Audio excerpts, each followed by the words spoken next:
On the 27th of September 1940, a large air battle took place over the southwest of England. Some of the Spitfires of 609 Squadron were fitted with camera guns and took this remarkable footage. The final dramatic sequence shows a Messerschmitt 110 trailing smoke and going down. Who shot it down? And did the crew survive? The Wingleader team decided to find out.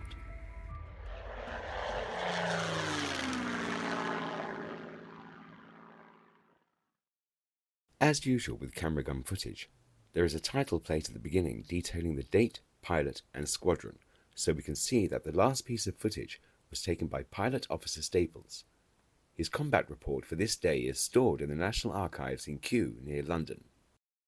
I was flying Yellow 2 and went into attack about 20 Me110s which were flying south. I carried out a beam attack going into a quarter and then astern.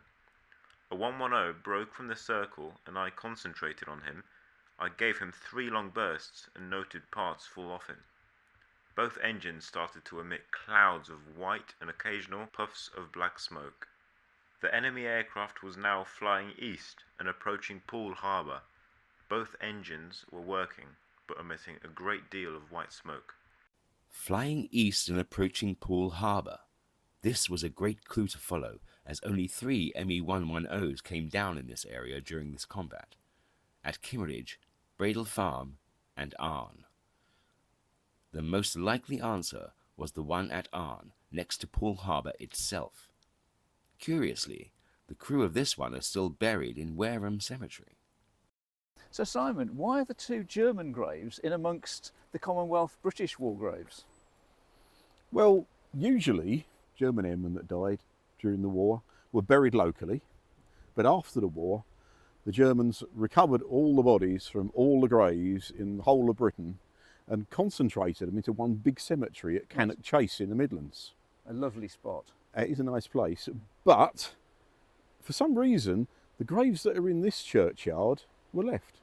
So if you look at the dates, look, we've got 27th September 1940 and the other one 27th September 1940. Now these are the graves of the 2 airmen that died in the Me110 that was shot down just a little way over there, and we think that was the one that was brought down by Staples. Ah, and that was the 110 in Arne Wood. In Arne Wood, right. Could be right. The camera gun footage. Right. But something wasn't quite right. The second half of Michael Staples' report reads as follows. The enemy aircraft was down to 50 feet and appeared to be maintaining height, but was flying very slowly. I couldn't keep behind and had to pass one turn. Having turned, I couldn't find him again, and think he must have landed. I searched the ground, but couldn't find him. Now we know that the Arne Me110 blew up, as did the one at Bradle Farm, and that would have scattered smoke, wreckage, flames far and wide. So when Staples turned round to come back to look for this 110, surely he would have seen something. He'd have seen some smoke, seen some flame, but he saw nothing. Also, if you look at other combat reports for the day, there is this one from Arthur Watson of 152 Squadron. At about 1,000 feet, the enemy aircraft exploded and crashed into a wood just southwest of Poole Harbour. So, if the smoking 110 didn't blow up, then it must be the one at Kimmeridge. The team decided to have another look at the camera gun footage to see if they could identify exactly where the combat took place. Now, if you look at the final frame of the camera gun film, you can see this very distinctive zigzag forest here. Now, there's a few places that could be, but the most likely was Swire's Head, which is actually just a few miles from Kimmeridge. So Ian and I decided to go and have a look to see if we could see and find this very distinctive little road here. So this is the Swire's Head car park, and if you look on this camera gun still from the Me110, you see the zigzag of the trees. Well, this road that's coming out of the trees is this road here. Perfect. Exactly. Perfect. So we are actually standing in this picture. Yeah. The Messerschmitt would have been about there, trailing smoke. Right over our heads. The old Spitfire's behind him because the Spitfire's taking the picture. Yeah. And he comes over here, thinks, I'm not going to make this, and he turns round and he goes back and he crash lands at Kimmeridge. It's for Kimmeridge. So with the location confirmed, the evidence certainly did suggest that this was the Kimmeridge 110. But the Spitfire pilot talked about the 110 being down to just 50 feet, whereas in the camera gun image, it's already over Kimmeridge but still very high. Luckily for the team, in the 1950s, Battle of Britain historian Peter Foote visited the area to interview eyewitnesses to the events of the summer of 1940. He made meticulous notes, including this account by Mrs. Bartlett, who lived in this beautiful cottage. The German aircraft lost height, turned and flew fairly low out to sea over Kimmeridge. It then turned back and flew low over the village, where it opened fire with its machine guns. I was standing by my cottage with the sergeant major and holding his baby when the plane flew over. He shouted, "Take cover," and pushed me into the doorway so fast that I fell over. Bullets were hitting the tin roofs, and the schoolteacher told the boys and girls to get under their desks. Meanwhile, the disabled German aircraft, unable to climb over the church and the hill to the north of the village, he turned to the left, and he passed over a lone searchlight post on the hillside.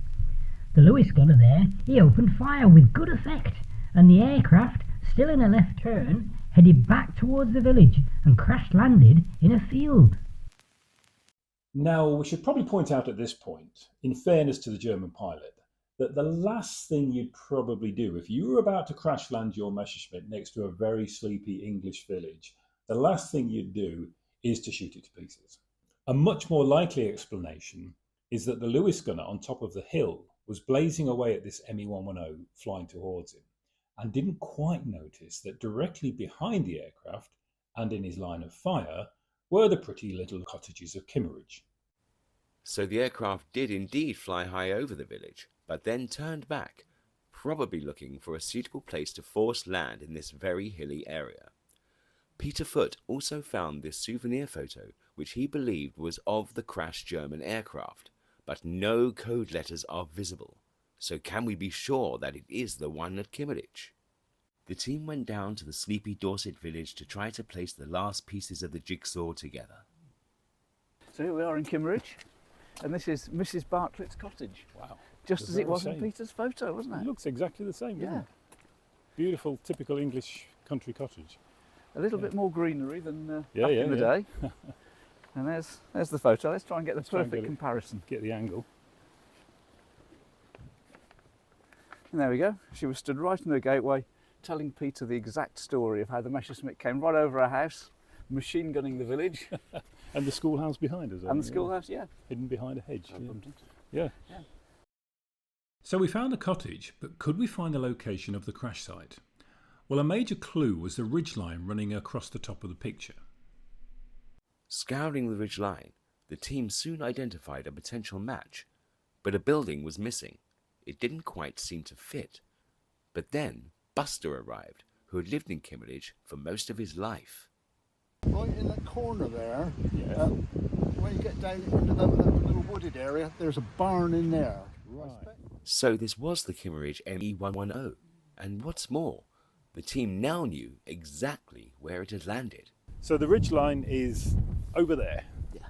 And I think we're almost at the spot where it is. If you look at the top there, that big hill there is okay, and then the next one, the smaller one, lines up almost perfectly. In fact, the fin's just obscuring the Yeah. trees on the top of the ridge. Yeah. Exactly. Now Buster said that the barn used to be at the bottom left of that triangle.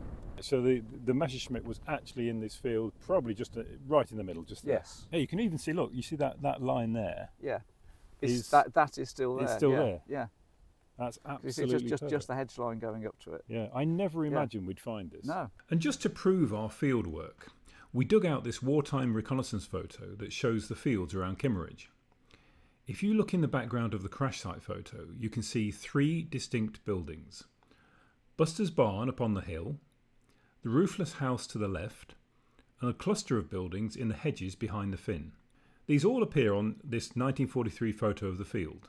And if you triangulate their positions to that of the photographer, this is where the Kimmeridge 110 ended up. So the smoking Me110 was 3UDS of 8ZG26, flown by Fritz Schupp and Karl Nechvatel, who both became prisoners of war after they force landed at Kimmeridge. They both survived the war, but what became of the RDF pilots who were involved in the story that day? Michael Staples was shot down 2 weeks later, but managed to bail out successfully from his burning Spitfire. He slowly recovered from his wounds and got married in October 1941. Sadly, less than a month later, Michael was killed in this Beaufighter T-4638 when it hit Crawley Hill at night whilst attempting to land. He was 24 years old. His younger brother, Philip, joined the Royal Armoured Corps and was also killed in action in October 1944. Young Arthur Watson, who shot down the Me110 at Arn, was injured crash landing his Spitfire the very next day. He recovered from his injuries and returned to his squadron in November, but was shot down just a few days later. His parachute failed to open, and his body fell at Arn, less than a mile from where his 110 had crashed back in September. He was just 19 years old. Never, in the field of human conflict, was so much owed by so many to so few.